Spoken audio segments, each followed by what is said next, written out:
আজকে তোমাদের সাথে শেয়ার করলাম দারুণ টেস্টি একটা ব্রেকফাস্টের রেসিপি।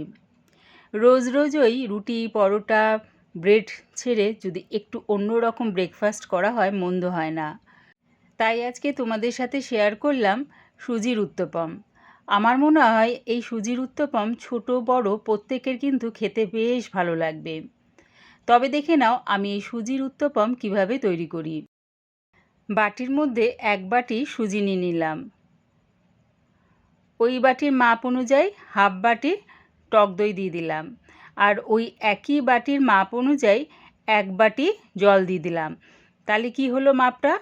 1 বাটি সুজির সাথে ওই একই বাটির মাপ অনুযায়ী 1 বাটি জল আর হাফ বাটি টক দই সব কিছু ভালো করে মিশিয়ে নিয়ে চাপা দিয়ে এটা 30 মিনিটের জন্য রেখে দিলাম।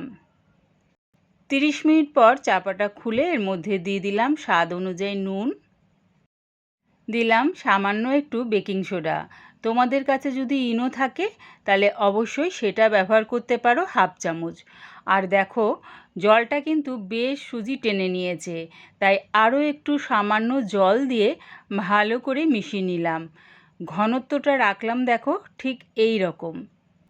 এর থেকে কিন্তু আর পাতলা করব না।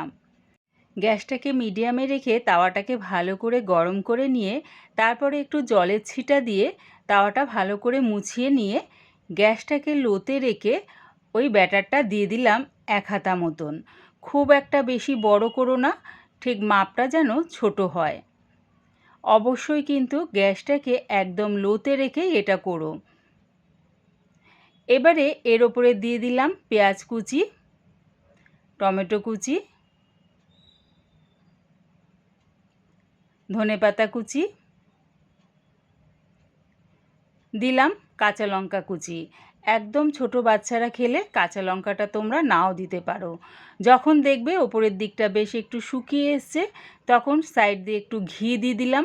তোমরা ঘিয়ের পরিবর্তে রিফাইন তেলও ব্যবহার করতে পারো। তারপরে খুন্তির সাহায্যে সাইডগুলো থেকে এরকম একটু একটু তাওয়া থেকে তুলে নিলাম, সাবধানে এটা উল্টিয়ে দিলাম। ওই পিঠটাও বেশ হালকা করে একটু ভেজে নিয়ে উল্টিয়ে দিলাম। দুদিকটা কিন্তু বেশ হালকা করে ভেজে নিয়ে এবার এটা নাবিয়ে নেব। একবার এইভাবে সুজির উত্তপম বানিয়ে খেয়ে দেখো, দারুণ টেস্টি হয় খেতে।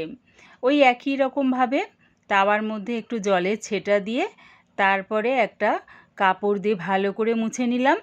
ব্যাটারটা আমি 1 হাতা মতন দিয়ে দিলাম।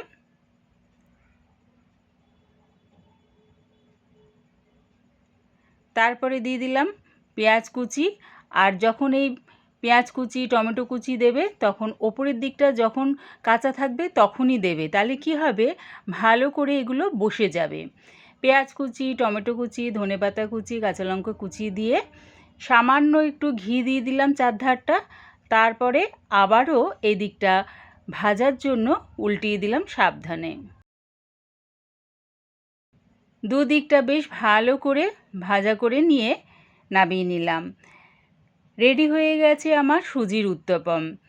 একবার হলো এইভাবে বানিয়ে খেয়ে দেখো, তারপর কমেন্টের মাধ্যমে জানিও কেমন হয়েছে।